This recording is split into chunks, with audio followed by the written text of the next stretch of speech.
Hi everyone, welcome. Good to see you all. You want to make sure you have a pencil and paper. And then I've also put a couple links in the chat. If you didn't get a chance to look at those before the program, you can download those or print them out later. They'll be helpful for the activities we're doing today. So I'm going to go ahead and turn it over to Clara and Maddie, and they are going to be taking us to Scribe School today. So please welcome them. Hi everyone, my name is Clara. I'm going to be a third year in the college at the university, and I'm studying Assyriology, which is the study of Mesopotamia. Hi, my name's Maddie. I'm also a third year undergraduate in the college at University of Chicago, and I also study Assyriology and as well as archaeology. We've been interning this summer and making a lot of stuff about cuneiform and the languages that can be represented by it. And today we're going to talk about school. So we're going to travel back in time to Mesopotamia. When you hear the word Mesopotamia, what do you think of?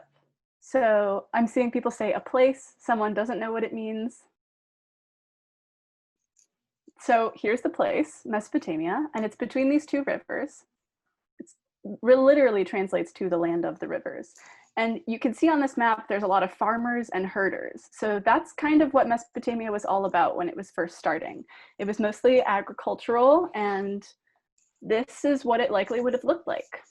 Now, this was in 6500 BCE, which is like 8,000 years ago. So this is a really long time ago. If we jump forward a couple thousand years in time, we can end up at the first city.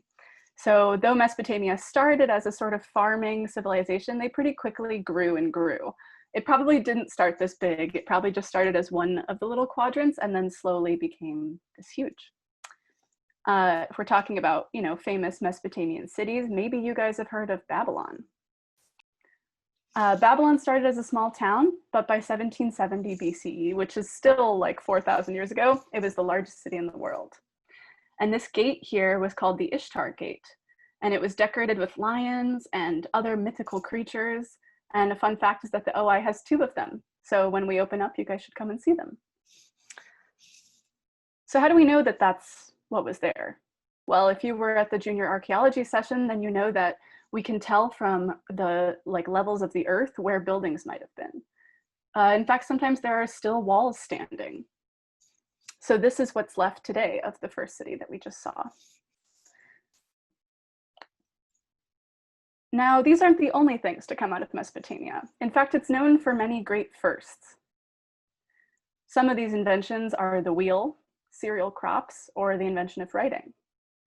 And these all have modern equivalents that you guys might already be thinking of. For example, cars use the same sort of wheel. And the cereal that you might eat in the morning is not the same exact crop as the Mesopotamians grew, but they're in the same family. And we also have writing. A letter that we write today, Mesopotamians used to write letters too. So now we're going to find out how. I want you guys to brainstorm and think about how writing might have started. It's a pretty broad question, but do you think someone needed to write something down? They wanted their name to live on forever? How do you think it started? Someone made a mark on a wall. Someone messaged me with pictures, maybe.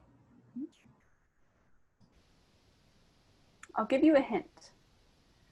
This tablet is thought to have come out right before the start of writing. So what do you think these impressions are? What could this be? Someone says a way to communicate across long distances. And that's interesting because that will actually come later. Oh, someone says this could be a shopping list.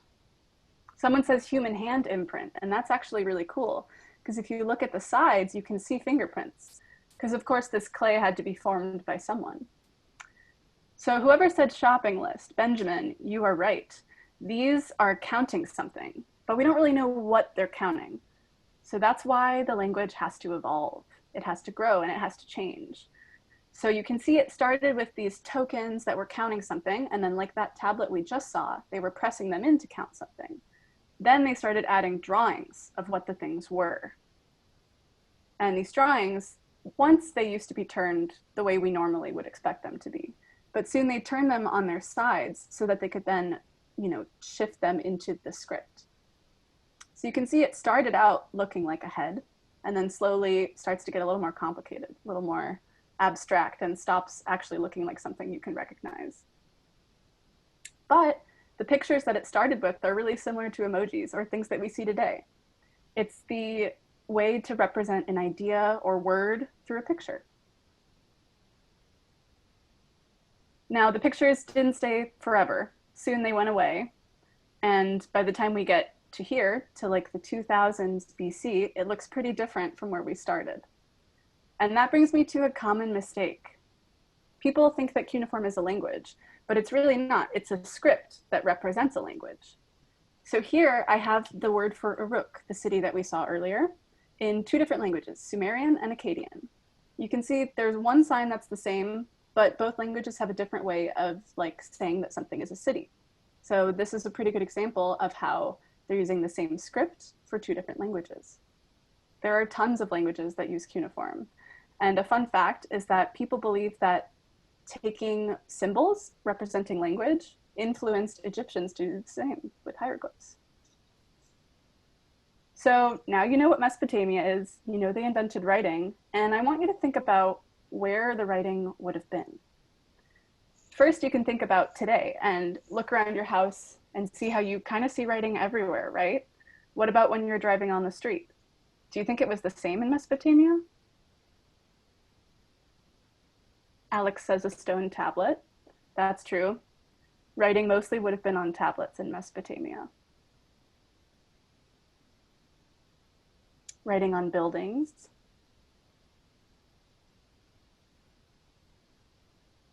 Buildings and statues. So these are things that we see today, but we also see in Mesopotamia. First, I want to show you this. So this is a tablet, but there's this weird drawing on it. Can anyone guess what this might be?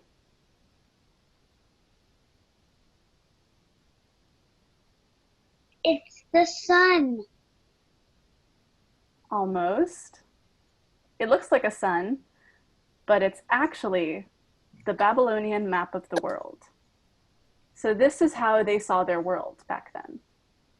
And it's really not that different from how we draw a map. So someone said statues earlier. And I think some of you should know what this is. This is a lamassu. So it's a human-headed winged bull that would have stood in front of the king's throne room to protect him and sort of scare his enemies. But if you look really closely at its feet, you can see that there's some writing. So this is one place that writing shows up in Mesopotamia that you might not expect.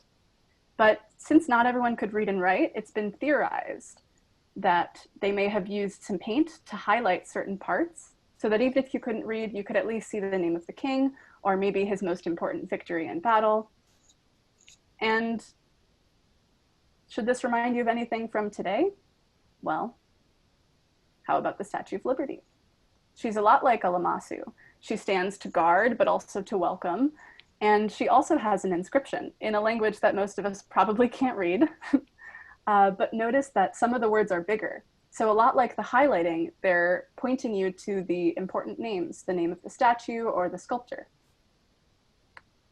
Now, my favorite place where writing shows up is on bricks. So earlier someone said buildings or writing on the back of things. This is a way that kings would hide their name or the name of their city to live on forever, even past the king's death. I personally love this brick because you can see a different creature has left his mark too.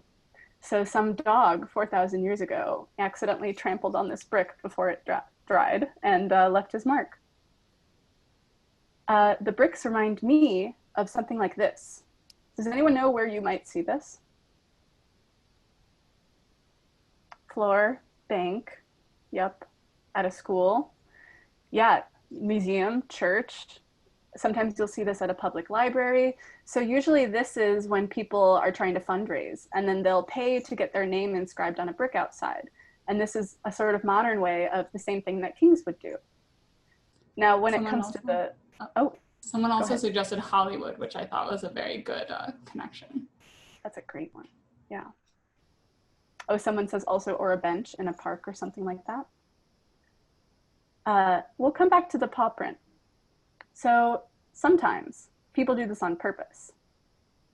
They'll put their little dog's paw print next to their handprint, and it's a way to like show their love and friendship for all time.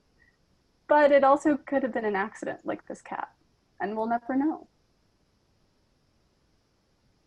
So now that you know how writing started and where it is in Mesopotamia, you have to figure out how people learned how to write. Okay, so as we just saw, Mesopotamians would have encountered writing in many forms throughout their world and throughout daily life. But how did people, and children especially, learn to write? What do you think? You can type your ideas in the chat. Think about how you learned to read and write. Did your parents teach you at home, or did you go somewhere special to learn these skills? Yeah, I'm already getting answers of going to school. So just like kids today, ancient Mesopotamian children definitely went to school. But what would a Mesopotamian school have looked like? Do you think it would have been a lot like this picture of a modern school, or would it have looked quite different? What things would have been the same? Can you picture this? So yeah, I'm getting a lot of people saying no, they think it would definitely look different. And somebody's saying they think it would have looked like maybe how Greek and Roman children would have gone to school. That's a great idea. So here we have a painting that is trying to recreate what we think ancient Mesopotamian school might have looked like. And they called school the Eduba. Obviously, there's a lot in this picture that you might think looks very different.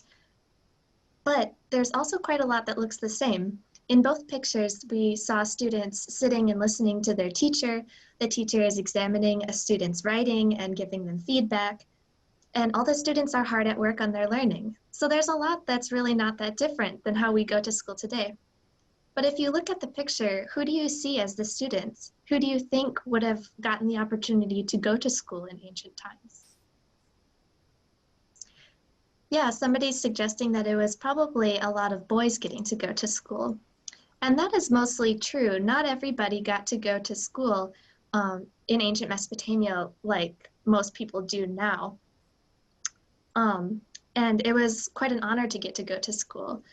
And you're right to say that most of the students probably would have been boys, but we do know that that's not to say that there weren't extremely intelligent and well-educated women in ancient Mesopotamia too, because in fact, we know that the first poet whose name we know in the entire world was a woman, and her name was Enheduanna, and she's from Mesopotamia. So clearly some girls did get to go to school. Besides gender, the type of child who would be most likely to be offered a seat in school would be from a family who is already well known in their community for being well-versed in scholarship, for their family history of being scribes. And so a child would be able to follow in his father's footsteps then and become a scribe as well. And this brings us to another common misconception or mistake people might think of when they think of ancient times generally, and that is that you might be inclined to think that ancient people weren't as smart as people today, which might seem at first like a logical assumption because today we have a lot of technology and very advanced sciences that people in the past hadn't yet invented. But that does not at all mean that people in the past were less intelligent, and there's plenty of proof of that, as you can see with these cuneiform tablets. These tablets show us how incredibly smart they were, including topics ranging from anatomy and law, geography, astronomy, economics, government, medicine, literature, poetry, history, and mathematics. I'm going to zoom in on this mathematics tablet because there's a really fun fact that maybe some of you know, that Mesopotamians were actually so good at math that some of the mathematics they invented we still use today. Have you ever wondered why we have 24 hours in a day, 60 minutes in an hour, 60 seconds in a minute, or 360 degrees in a circle? That is all from very ancient Mesopotamian math, which people kept using for thousands of years, even up to today. So hopefully it should be pretty clear that ancient people did some very awesome things and were very smart. So how did they get so smart, and where did they start? Where did they learn all these amazing things? Well, Clearly, they went to school. Now, I just talked about all these different topics that ancient scribes wrote about on clay tablets, but they wouldn't have learned all of these very advanced things on day one. So what do you think they did learn on their first day of school? You can write your ideas in the chat.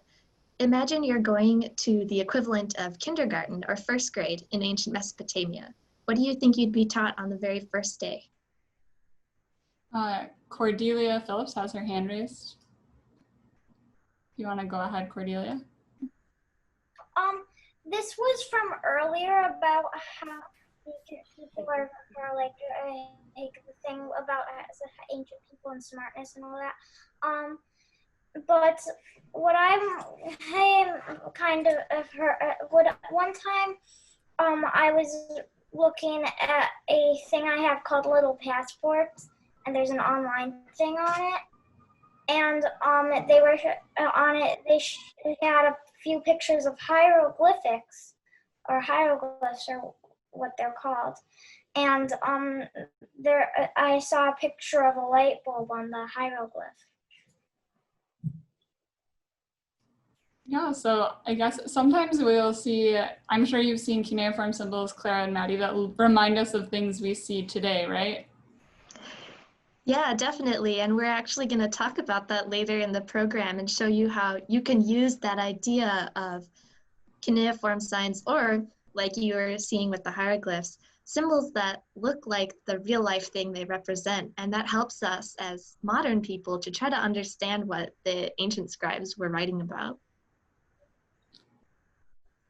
Did you have a follow-up, Cordelia? Also, my mom, she is the one who also was looking at that on my little passports, and she got into this whole conspiracy theory mode, and she's all like, what if whoever invented the light bulb didn't invent the light bulb? Well, if there were spaceships. And in that one class we did about Greek myths and gods and stuff, myths and magic, there's this one myth, a Greek myth I heard of this one time. It was that one with the guy who, God was making like a storm, and the guy had to make a boat, or not a boat, a ship. It was a ship, and take 2 of every animal with him on the ship. But they don't say what kind of ship, so what if? Yeah, there's definitely a lot of theories out there about how ancient people did things, although I'm with Claire and Maddie on this one. I think ancient people were smart enough to do this stuff themselves. They didn't need help from aliens, but thank you, it's a great question. And then I see Ryan also has their hand raised, so I'll ask them to unmute too. Well, I actually had my hand raised from, like, what kinds of things did they learn? Wait, are we still on that? Yes. Yeah. I was thinking maybe they learned how to interact with other people, because that's another of the things you do. Maybe they learned, like, marketing and things like that, like how to bargain and... Yeah, that's a great idea. And actually, I'm going to talk about that a little bit later in the presentation too, because one of the main things that people did with their education, with being able to read and write, was stuff like marketing and doing business and trading with other people, because they had the ability to then write down the things they sold and bought and keep track of everything. So it was really important to learn these things if you wanted to do something like selling or marketing or being in business. So that's a really great idea. Here's basically what scholars think the curriculum for ancient elementary school would have looked like. So we have these 4 main steps to get you to be a full-fledged scribe. So the first phase is just even learning how to write at all. And that was another thing somebody put in the chat, is just even like, how do you hold the pen that you're using, and how do you hold the tablet? And that is the very first step you would learn. So first you have to learn how to even form your tablet before you can begin to write. And forming a tablet might seem easy, but it actually takes quite a bit of skill to make it look nice. And if you have clay at home, you could even try this for yourself to see whether you think it's tricky or not. Once they made the clay tablet in their hands, they could use a piece of reed, which is like a tall, stiff, grass-like plant that grows in the marshes around Mesopotamia. And they'd use that like their pen or pencil to press the wedges into the clay. Once they learned how to make the very simple wedges, they could combine them at different angles and in different shapes to make full cuneiform signs. So here we see some tablets with exactly this kind of homework.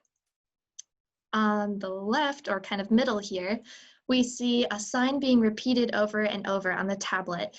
And this is the sign called ba. So the tablet just says ba, ba, ba, ba. So it's not really saying anything like you could read it like a story. It's just helping them to practice writing out a certain kind of sound.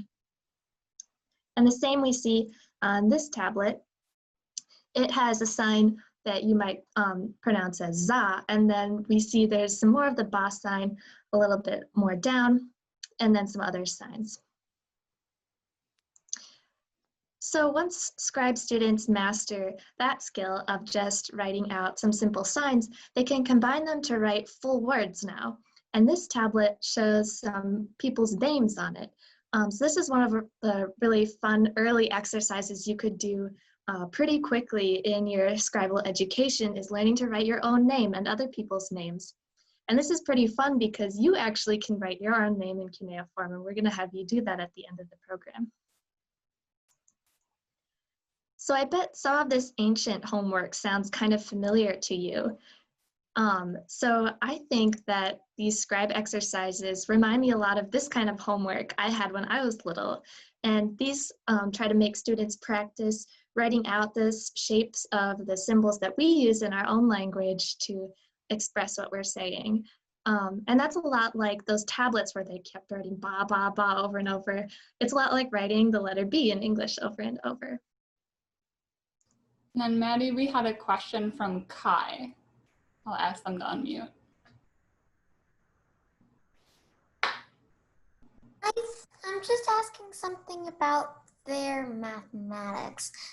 I read somewhere that base 10, the number system that we use, wasn't used very much in ancient.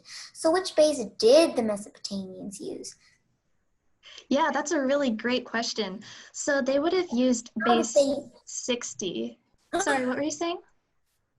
60. Wow. But that kind of makes sense.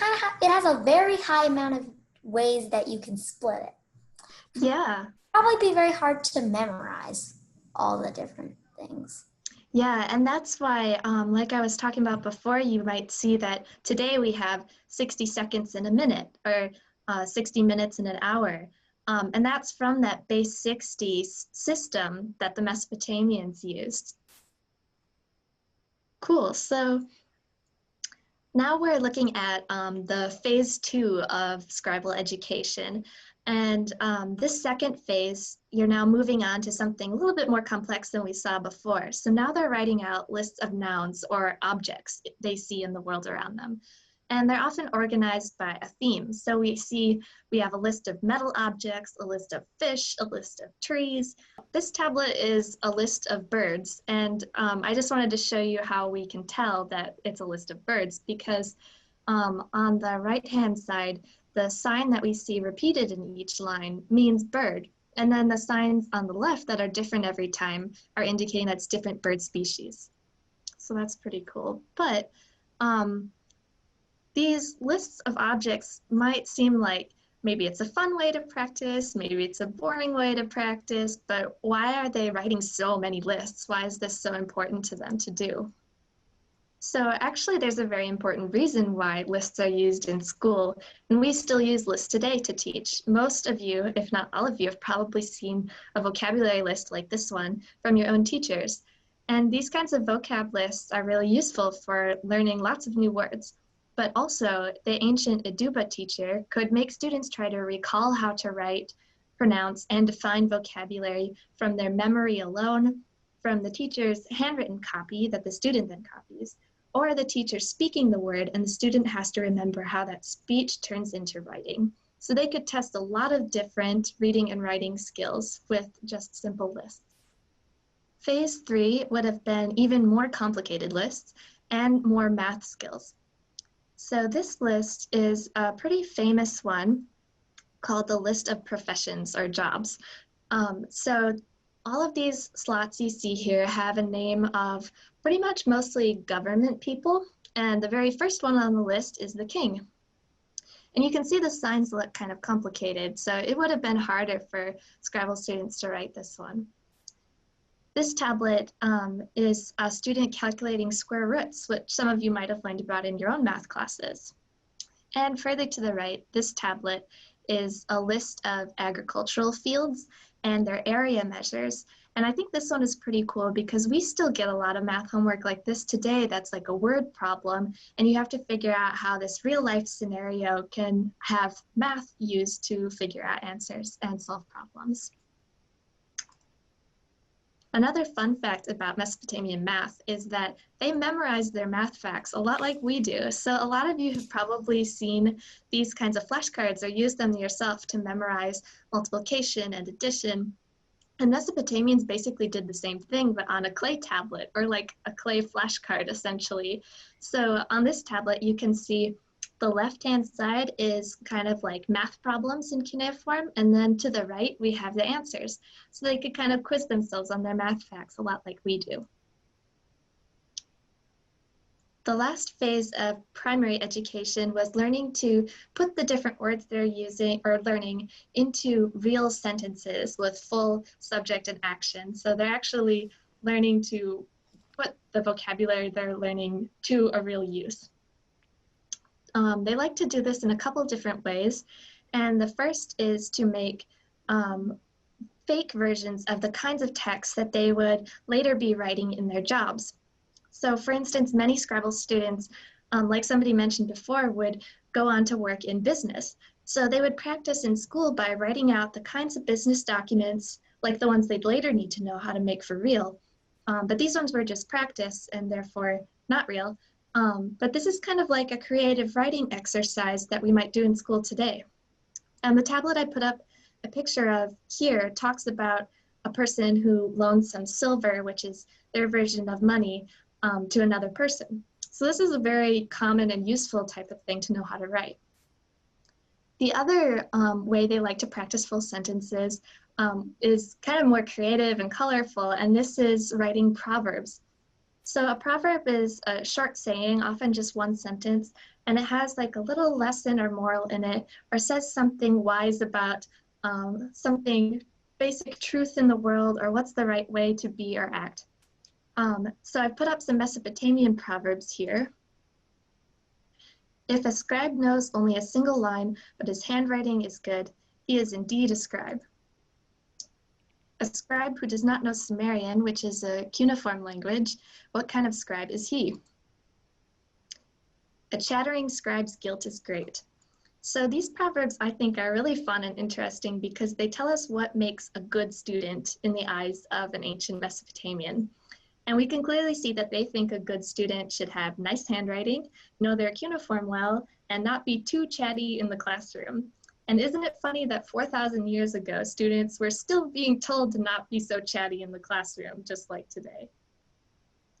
So this tablet has a proverb on the front and a math problem on the back. And this is pretty common that they'll do one type of learning on the front of a tablet and a different type of learning on the back.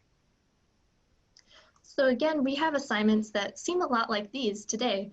So like I said before, the fake documents that prepare students for their careers are kind of like creative writing because they ask you to imagine a scenario that isn't really happening, but you're expected to pretend it is and write about it. The proverbs are a lot like fables or short stories that are fun, but also at the same time give you a lesson.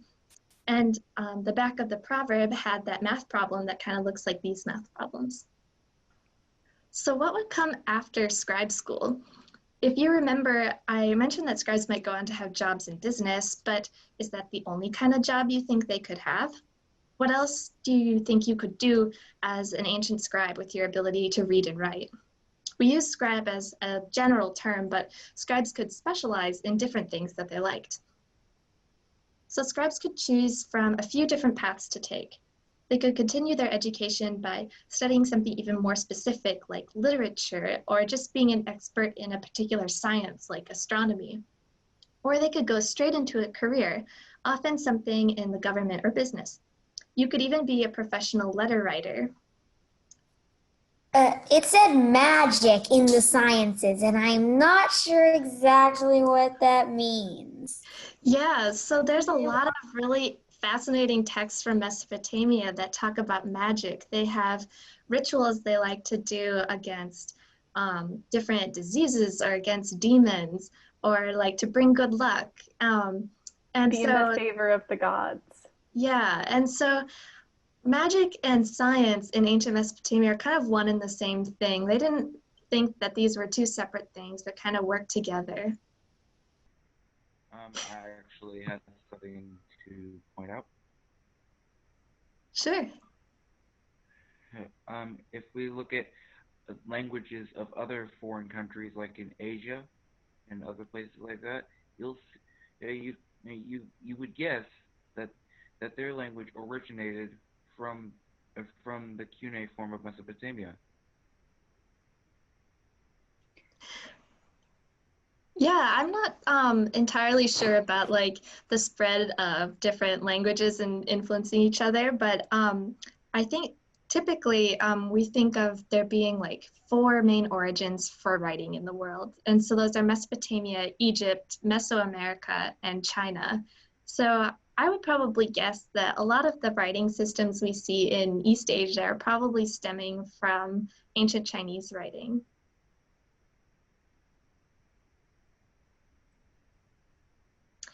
So here on this slide, I just wanted to show you how, like Clara mentioned before, in ancient Mesopotamia, people wrote letters too. And even though letters on cuneiform texts look quite different than like an email or a text or a letter you might write today, the contents are actually pretty similar because people will complain to each other or write nice things to each other. And it's a very like interesting way to see people's emotions in an ancient text. So these different paths that people could take, whether going into a career or studying a science like magic or astronomy or literature, these kind of remind me of different modern paths people can choose. So many students today will graduate from high school and then still want to keep studying by going to college. Others may go straight into a job. And many of the jobs that ancient scribes would have had, something like law or administration or economics, are jobs that people today still have. And like ancient scribes, they're jobs that require a lot of advanced reading and writing knowledge.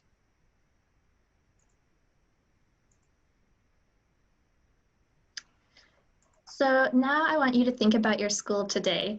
Do you like school, not like school? Does it make you frustrated, happy, or bored? Now I want you to imagine you lived 4,000 years ago and you were going to school in ancient Mesopotamia. Would ancient students have felt these things too? Do you think that they liked their homework or their classes? And do you think they got frustrated or bored just like some of you?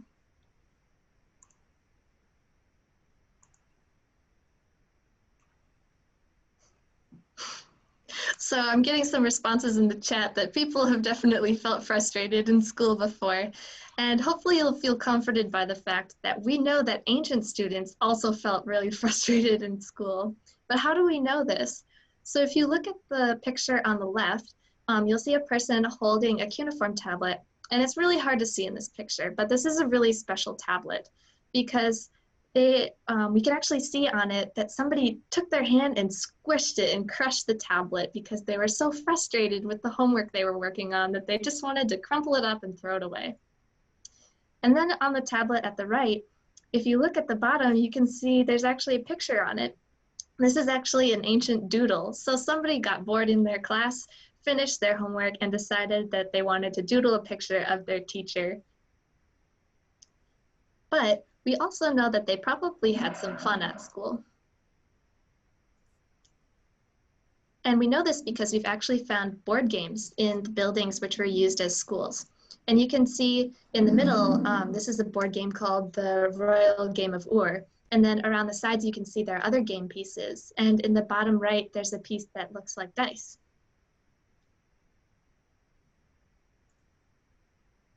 What about on the top left? What's that? That's another game piece. So like, it looks like it used to be round, but it's a bit broken. So it might have been used maybe with this board game, but to me, it looks like maybe some game like checkers or something like that. So it's another game piece. So now you get to be a scribe, and we're going to have our own Aduba, although 4,000 years too late, and you'll get to be able to read a cuneiform tablet and write your own name in cuneiform. So, welcome to the Aduba.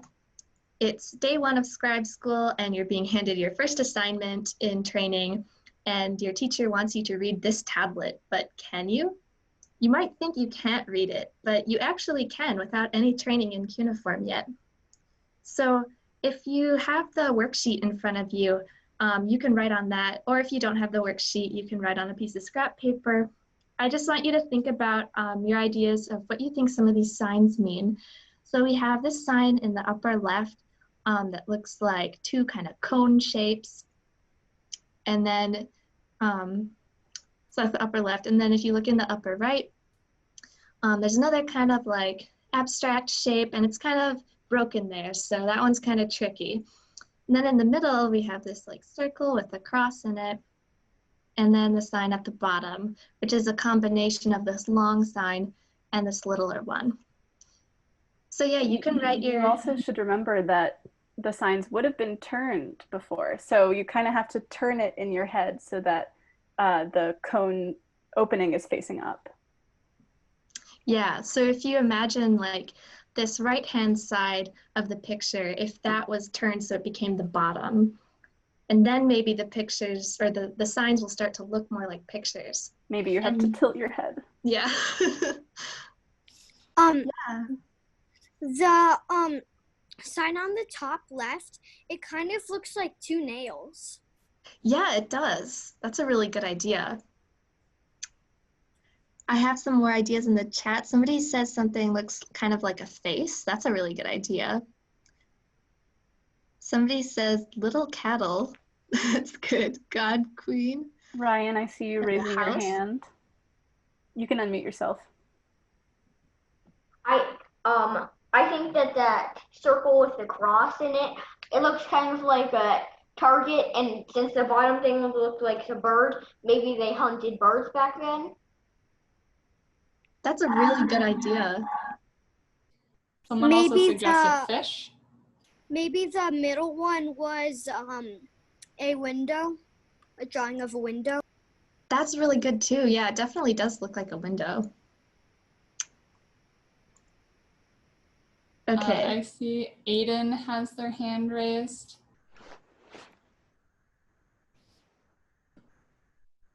I think the thing at the bottom might kind of looks like some sort of person, and that spiky thing above it might be the hand. That's really good, and you're getting really close. Yeah, the bottom sign is supposed to look like a person. So that's really good. All right, we have a couple more guesses. I see Emma Heckman. Do you want to share your guess? Okay. I think the bottom one could be a star. Maybe they went gazing at stars. Yeah, and you're right. That's perfect. It is supposed to be a star. And then also Cordelia and Sarah the cat, if you want to share.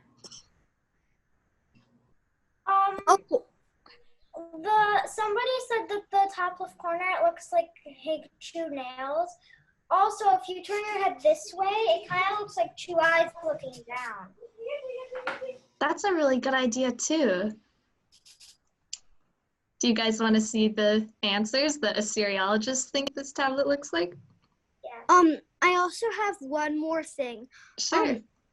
So the bottom might be a human looking up at stars, and maybe those 3 pictures were representing of like gods, maybe, because they believed in the gods. That's a super good guess. And you guys are going to see that you're really, really close to what real professional Assyriologists think that this tablet says. So this mystery sign in the upper corner is actually a number. So you might remember Clara showed earlier a tablet with a bunch of simple impressions on it like this, and those were numbers. So this is actually the number 2.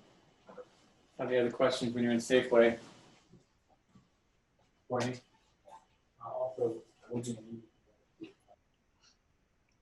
think that was just some background noise. Oh, okay. So yeah, somebody was suggesting that the sign in the upper right looks like a house, and that is exactly right. The temple is considered the house of the gods. And then somebody also guessed that the bottom sign might look like a person and the little star looks like a star. And so together, the idea of a person and a star equals a god or a goddess. And in this case, we think that this means the goddess whose name is Inanna.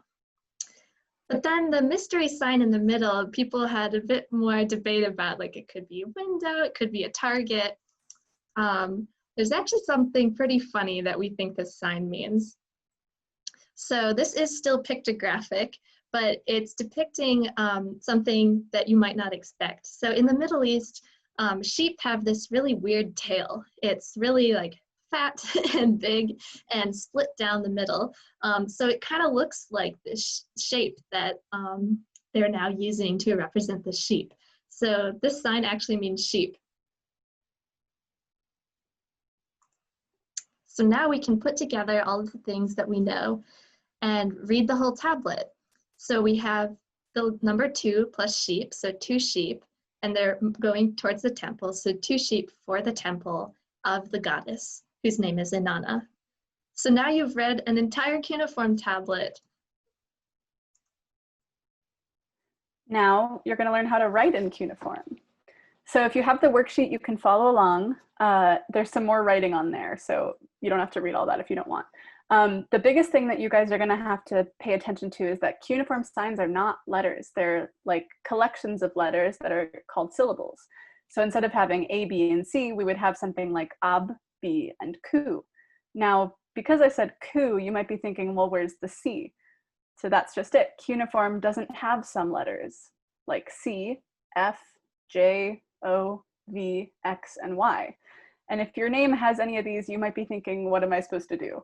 On your sheet, there will be some nice alternatives that you can use. But for example, the name Nancy, the CY can be replaced with the syllable SI, which is pronounced like C. So how do you write your name? The first step is to split it into syllables, like Kathy into Ka, At, He, E, and then sort of translate those into the letters that we have in cuneiform. So the C gets replaced with a K and the Y with an I. There actually is a Q in cuneiform. Someone just asked, Benjamin just asked, what about Q? There are Qs in cuneiform. If you're having trouble splitting your name, let us know and we can help you. But after you've done that, you're going to use your sign chart and put one finger on the vowel you need and the other on the consonant, and then drag them together to get the sign. And then when you're drawing the signs, some of them are a little complicated, but you don't have to do all the crazy stuff that's going on. You can just get the basic shape of it. For over 100 years, the OI has been a leading research center for the study of ancient Middle Eastern civilizations. Join us in uncovering the past and learn about the beginnings of our lives as humans together. Become a member by visiting oi.uchicago.edu/member.